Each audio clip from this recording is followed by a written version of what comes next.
नमस्कार। बिहार में ना चुनावी हवा अब महसूस होने लगी है। 2025 का विधानसभा चुनाव अब ज्यादा दूर नहीं लगता। तो आज हम इसी सियासी हलचल की आप कह सकते हैं नब्ज टटोलने की कोशिश करेंगे। हमारे पास बिहार चुनाव 2025 पर ही केंद्रित एक काफी विस्तृत विश्लेषण है।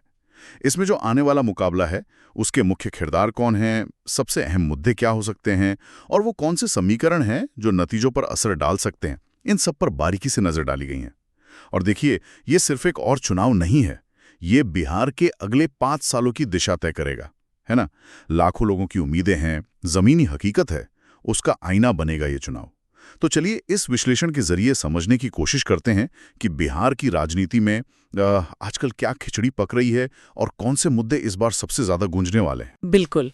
और ये विश्लेषण, मेरा मानना है, हमें उन ताकतों और रुझानों को समझने में सच में मदद करेगा जो इस चुनावी रण का नतीजा तय कर सकते हैं। बिहार की राजनीति की अपनी एक अलग एक जटिलता है, उसमें कई परतें हैं। तो ये समझना जरूरी हो जाता है कि इस बार कौन से कारक, कौन से फैक्टर सबसे ज्यादा प्रभावी हो सकते हैं और क्यों।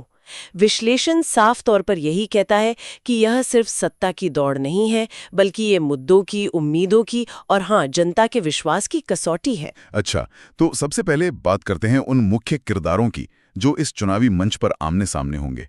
विश्लेषण के मुताबिक तो मुकाबला मुख्य रूप से दो बड़े गठबंधनों के बीच ही सिमटता दिख रहा है। सही कहा ना? हाँ, मोटे तौर पर तो यही लगता है। तो एक तरफ है राष्ट्रीय जनतांत्रिक गठबंधन यानी एनडीए, जैसा कि विश्लेषण में जिक्र भी है। इस खेमे की कमान मुख्यमंत्री नीतीश कुमार के हाथ में है। उन्हें करीब करीब आप मानिए 2 दशकों का प्रशासनिक अनुभव है। और साथ में है भारतीय जनता पार्टी की वो राष्ट्रीय ताकत और उनका संगठनात्मक ढांचा। तो जाहिर है उनके लिए ये चुनाव उनके सुशासन और विकास के दावों का एक तरह से इम्तिहान होगा।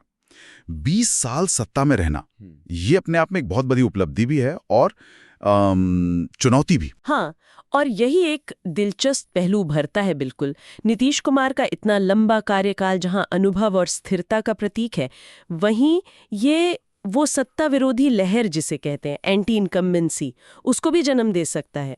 देखिए, सत्ता विरोधी लहर का मतलब ही होता है जब जनता एक लंबे समय से जो सरकार काबिज है उससे शायद बदलाव चाहने लगती है। और विश्लेषण भी इसी बात की ओर इशारा करता है कि 2 दशक के शासन के बाद मतदाताओं की एक पूरी नई पीढ़ी आ चुकी है जिसने शायद सिर्फ यही सरकार देखी है। तो हो सकता है उनके लिए पुराने काम उतने मायने न रखें जितने भविष्य के वादे रखते हों। हाँ, ये बात तो है। तो अब देखना ये होगा कि जमीन पर उनके विकास के दावों को लेकर जनता की राय असल में है क्या। क्या पटना के कुछ फ्लाईओवर या कुछ सड़कों का सुधर जाना ही पूरे राज्य की तस्वीर पेश करता है, या फिर ग्रामीण इलाकों में स्थिति कुछ अलग है? ये सवाल तो उठेंगे ही। बिल्कुल बिल्कुल। नई पीढ़ी की उम्मीदें, उनकी प्राथमिकताएं सब अलग हो सकती हैं। अच्छा, अब बात करते हैं दूसरे खेमे की, महागठबंधन की, जिसका नेतृत्व मुख्य रूप से तेजस्वी यादव कर रहे हैं। विश्लेषण हमें याद दिलाता है कि पिछले चुनाव में 2020 वाले में तेजस्वी यादव ने रोजगार के मुद्दे को जिस तरह उठाया था, उसने काफी हलचल मचाई थी, है ना, खासकर युवाओं के बीच। हाँ, बहुत ज्यादा। और ऐसा लगता है कि इस बार भी वो शायद इसी मुद्दे को अपनी राजनीति के केंद्र में रख रहे हैं। बिल्कुल, पिछले चुनाव में रोजगार को मुख्य मुद्दा बनाकर तेजस्वी यादव ने वाकई एक, कह सकते हैं, एक मजबूत चुनौती पेश की थी और महागठबंधन को सीटें भी अप्रत्याशित रूप से अच्छी मिली थीं। वो बिहार की राजनीति में एक अहम मोड़ था, जहां पारंपरिक जाति समीकरणों के साथ साथ आर्थिक मुद्दे, खासकर युवाओं से जुड़े मुद्दे, वो प्रमुखता हासिल करने लगे थे। सही। विश्लेषण यही कहता है कि इस बार भी रोजगार उनकी रणनीति का केंद्रीय तत्व रहने की पूरी संभावना है। और ये दिखाता भी है कि बिहार में बेहतर आर्थिक अवसर और नौकरियों की आकांक्षा कितनी गहरी है, कितनी प्रबल है। लेकिन असली सवाल ये है, और विश्लेषण भी ये सवाल उठाता है, कि क्या वो इस बार भी उसी तरह का भरोसा जगा पाएंगे? क्या उनके पास पिछली बार के वादों को लेकर कोई ठोस प्रगति रिपोर्ट है दिखाने को, या भविष्य के लिए कोई ऐसी विश्वसनीय योजना है जिसे जमीनी हकीकत में बदला जा सके? ये देखना होगा। हाँ, ये बात तो है। वादों से आगे बढ़कर ठोस योजना दिखाना और उस पर अमल का भरोसा देना, ये किसी भी दल के लिए बहुत बड़ी चुनौती होगी। चलिए अब उन बड़े मुद्दों पर आते हैं जिनका जिक्र विश्लेषण में काफी प्रमुखता से किया गया है। कहा जा रहा है कि 3 ऐसे मुद्दे हैं जो इस चुनाव की कह सकते हैं हवा का रुख तय कर सकते हैं, और हर पक्ष को इन पर अपनी स्थिति तो स्पष्ट करनी ही होगी।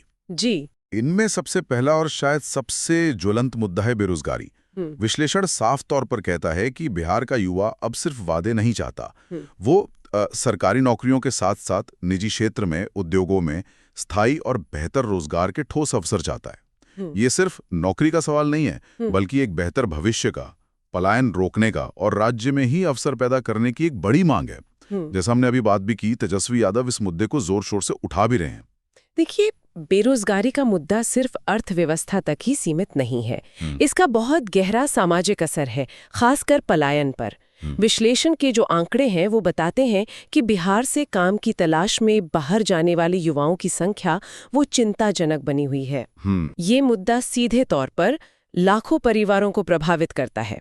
इसलिए ये युवा मतदाताओं के लिए एक बहुत भावनात्मक और शायद एक निर्णायक मुद्दा बन सकता है। इसे कोई भी गठबंधन नजरअंदाज तो कर ही नहीं सकता। अब देखना यह है कि एनडीए इस चुनौती का सामना कैसे करता है। क्या उनके पास युवाओं को राज्य में रोकने के लिए, नए उद्योग लगाने के लिए या फिर स्किल डेवलपमेंट के जरिए रोजगार पैदा करने का कोई विश्वसनीय और कोई दीर्घकालिक प्लान है? विश्लेषण इस मोर्चे पर मौजूदा सरकार के प्रदर्शन को थोड़ा मिला-जुला बताता है। बिल्कुल सही कहा आपने। पलायन तो बिहार की एक पुरानी और दुखद सच्चाई रही है। अब आते हैं दूसरे अहम मुद्दे पर, जिसे अक्सर बिहार की राजनीति की धुरी कहा जाता है, जातीय समीकरण और आरक्षण। विश्लेषण ये स्पष्ट करता है कि आप बिहार की राजनीति को जाति के चश्मे के बिना पूरी तरह समझ ही नहीं सकते। ये दशकों से यहाँ की चुनावी रणनीति का एक अहम हिस्सा रहा है। सच है। लेकिन जो हाल में जातीय सर्वेक्षण हुआ और उसके बाद आरक्षण के कोटे को बढ़ाने का जो फैसला आया, उसने इस पूरे गणित को मतलब और भी पेचीदा बना दिया है। विश्लेषण तो यही कहता है कि इसका असर इस चुनाव पर दिखना तय है। हाँ, बिल्कुल। जातीय गणना और फिर ये बढ़ा हुआ आरक्षण, इसने निश्चित रूप से राजनीतिक समीकरणों में एक नई परत जोड़ दी है। जहां पहले से कुछ स्थापित समीकरण थे, अब उनमें बदलाव की संभावना दिख रही है। विश्लेषण ये भी बताता है कि विभिन्न दल अपने अपने हिसाब से इन आंकड़ों का इस्तेमाल कर रहे हैं। कोई सामाजिक न्याय के नाम पर गोलबंदी की कोशिश कर रहा है, तो कोई इसे बांटने वाली राजनीति बता रहा है। तो अब ये देखना दिलचस्प होगा कि जमीनी स्तर पर मतदाता इसे कैसे लेते हैं। क्या जातीय पहचान आर्थिक मुद्दों पर भारी पड़ेगी या फिर मतदाता विकास और रोजगार जैसे मुद्दों को ज्यादा तरजीह देंगे? ये सिर्फ वोटों का अंकगणित नहीं है, सही, बल्कि ये सामाजिक प्रतिनिधित्व, अधिकार और न्याय से जुड़ा एक भावनात्मक मुद्दा भी बन गया है। तो पार्टियां कैसे अलग अलग समुदायों के बीच संतुलन साधती हैं, ये उनकी चुनावी सफलता के लिए बहुत महत्वपूर्ण होगा। ये वाकई एक जटिल स्थिति है। इसका असर क्या होगा अंदाजा लगाना मुश्किल है अभी। और तीसरा बड़ा मुद्दा जिसका विश्लेषण में जिक्र है, वो है बुनियादी ढांचा और स्वास्थ्य सुविधाएं। इसे एक तरह से नीतीश कुमार के लगभग 2 दशकों के कार्यकाल की असली कसौटी, या कहें कि उनकी विरासत की परीक्षा के तौर पर देखा जा रहा है। बाढ़ नियंत्रण, जो हर साल उत्तर बिहार में एक बड़ी समस्या बनता है, गांव तक बेहतर सड़कें, 24 घंटे बिजली और सबसे महत्वपूर्ण सुलभ और सस्ती स्वास्थ्य सेवाएं।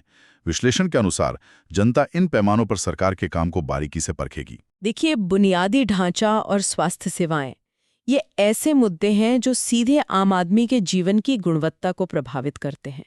नीतीश कुमार की पहचान एक सुशासन बाबू के तौर पर बनी है और इसमें सड़कों, बिजली जैसे क्षेत्रों में जो सुधार हुआ है, उसका बड़ा योगदान रहा भी है। विश्लेषण भी ये मानता है कि इन क्षेत्रों में प्रगति तो हुई है। हाँ, लेकिन सवाल ये उठता है कि क्या ये प्रगति काफी है? क्या स्वास्थ्य सेवाओं की गुणवत्ता, खासकर ग्रामीण इलाकों में और छोटे शहरों में, लोगों की उम्मीदों पर खरी उतरती है? हाल के वर्षों में हमने देखा है कि स्वास्थ्य ढांचे पर जो दबाव बढ़ा है, उसने कई कमियों को उजागर किया है। बिल्कुल। इसी तरह बाढ़ नियंत्रण के स्थायी समाधान की जो कमी है, वो हर साल एक बड़ी आबादी के लिए मुसीबत का सबब बनती है। तो विश्लेषण के अनुसार इन क्षेत्रों में हुई प्रगति और जो बची हुई कमियां हैं, उनका जनता द्वारा किया जाने वाला मूल्यांकन एनडीए के समर्थन आधार को सीधे तौर पर प्रभावित करेगा।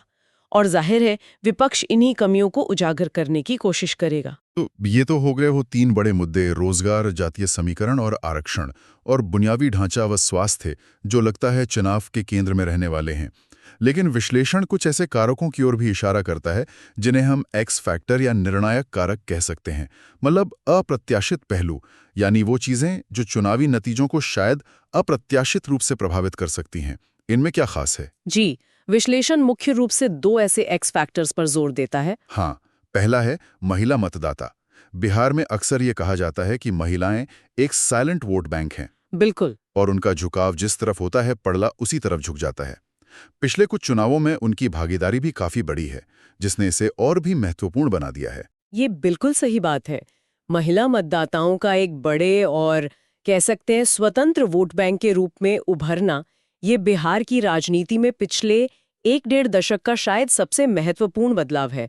विश्लेषण बताता है कि उनकी जो वोटिंग प्राथमिकताएं हैं, वो पुरुषों से अलग हो सकती हैं। जैसे विभिन्न सरकारी योजनाएं हैं, मिसाल के तौर पर शराबबंदी का फैसला, जिसका असर खैर मिला-जुला रहा है। हाँ, उस पर बहस है। हाँ, बिल्कुल।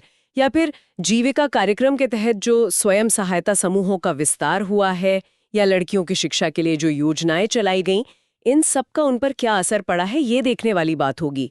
इसके अलावा सुरक्षा का मुद्दा है, महंगाई है, घर चलाने की लागत जैसे मुद्दे हैं, ये भी उनके लिए बहुत मायने रखते हैं।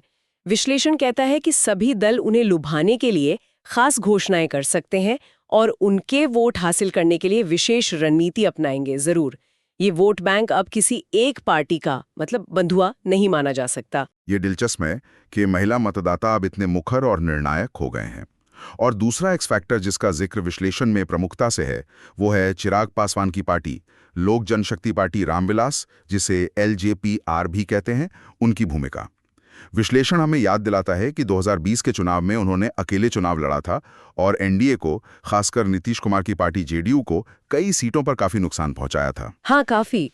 इस बार वो एनडीए का हिस्सा हैं, लेकिन उनकी भूमिका और उनके प्रभाव को लेकर सवाल अभी भी कायम है। देखिए, चिराग पासवान की पार्टी का वोट शेयर शायद पूरे राज्य में बहुत ज्यादा ना हो, लेकिन विश्लेषण के अनुसार उनका प्रभाव कुछ खास इलाकों में और विशेष रूप से दलित समुदाय के एक महत्वपूर्ण वर्ग यानी पासवान समाज में काफी मजबूत माना जाता है। 2020 में उनके अलग लड़ने से वोटों का जो बिखराव हुआ था, उसने कई सीटों पर नतीजों को पलट दिया था। इस बार एनडीए में उनकी मौजूदगी गठबंधन को मजबूती दे सकती है, ये सही है, लेकिन यह भी देखना होगा कि क्या उनका जो पारंपरिक वोट बैंक है वो पूरी तरह उनके साथ रहता है या उसमें भी कुछ बिखराव होता है। उनकी अपनी महत्वाकांक्षाएं हैं, उनकी पार्टी का प्रदर्शन कैसा रहता है, खासकर उन सीटों पर जहां मुकाबला बहुत नजदीकी हो। ये सब नतीजों में बड़ा अंतर पैदा कर सकता है। विश्लेषण उन्हें एक ऐसे कारक के रूप में देखता है जिसे कोई भी पक्ष हल्के में नहीं ले सकता। तो कुल मिलाकर अगर हम इस पूरे विश्लेषण का एक सार निकालें तो यही लगता है कि बिहार का 2025 का चुनाव सिर्फ नेताओं के भाषणों तक या गठबंधनों के बनने बिगड़ने या सिर्फ जातीय गोलबंदी तक ही सीमित नहीं रहने वाला है। ये उससे कहीं ज्यादा गहरा और बहुआयामी होने वाला है। जैसा कि विश्लेषण कहता है, ये बिहार की आकांक्षाओं, जमीनी समस्याओं और भविष्य की दिशा का एक सच्चा मंथन साबित हो सकता है। बिल्कुल, बेरोजगारी का दबाव झेलता युवा वर्ग, जातीय समीकरणों की वो नई बिसात, बुनियादी सुविधाओं और स्वास्थ्य सेवाओं की असल हकीकत, महिला मतदाताओं की बढ़ती हुई ताकत और चिराग पासवान जैसे असरदार क्षेत्रीय नेता, ये सब मिलकर एक बेहद जटिल और वाकई दिलचस्प चुनावी परिदृश्य बना रहे हैं। नतीजा चाहे जो भी हो, यह चुनाव न सिर्फ अगले 5 साल के लिए सरकार तय करेगा, बल्कि बिहार की सामाजिक, आर्थिक और राजनीतिक दिशा पर भी अपनी गहरी छाप छोड़ेगा, ये तय है। आज की इस चर्चा से ये तो साफ है कि बिहार का अगला विधानसभा चुनाव कई मोर्चों पर लड़ा जाएगा और इसके नतीजे भी कई फैक्टर्स पर निर्भर करेंगे। हमने इस विश्लेषण के आधार पर मुख्य खिलाड़ियों की ताकत और कमजोरियों को समझने की कोशिश की, अहम चुनावी मुद्दों की गहराई में गए और उन निर्णायक कारकों पर भी बात की जो हवा का रुख बदल सकते हैं। एक तरफ एनडीए का लंबा अनुभव और संगठनात्मक ताकत है, तो दूसरी तरफ महागठबंधन का युवा नेतृत्व और रोजगार का मुद्दा है। विकास के दावे हैं तो जमीनी हकीकत की कसौटी भी है। पारंपरिक जातीय गणित है तो उभरते नए समीकरण भी हैं। ये सब मिलकर मुकाबले को बहुत रोचक बना रहे हैं। हाँ, और ये पूरी चर्चा एक महत्वपूर्ण सवाल भी हमारे सामने छोड़ जाती है, जिस पर शायद हमें चुनाव नतीजों के बाद भी सोचना होगा।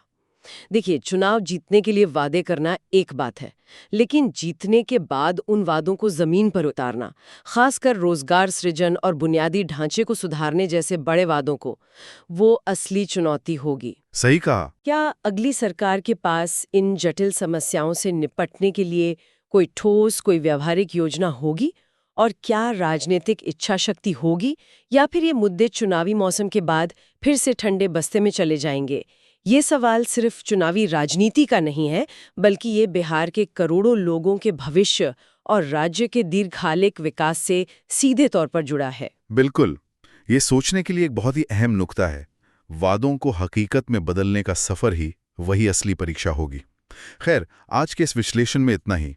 उम्मीद है बिहार की राजनीति की इस झलक से आपको कुछ नई जानकारी मिली होगी और सोचने के लिए कुछ नए बिंदु भी मिले होंगे। अगली बार फिर मिलेंगे एक नए विषय और उसके गहरे विश्लेषण के साथ। धन्यवाद।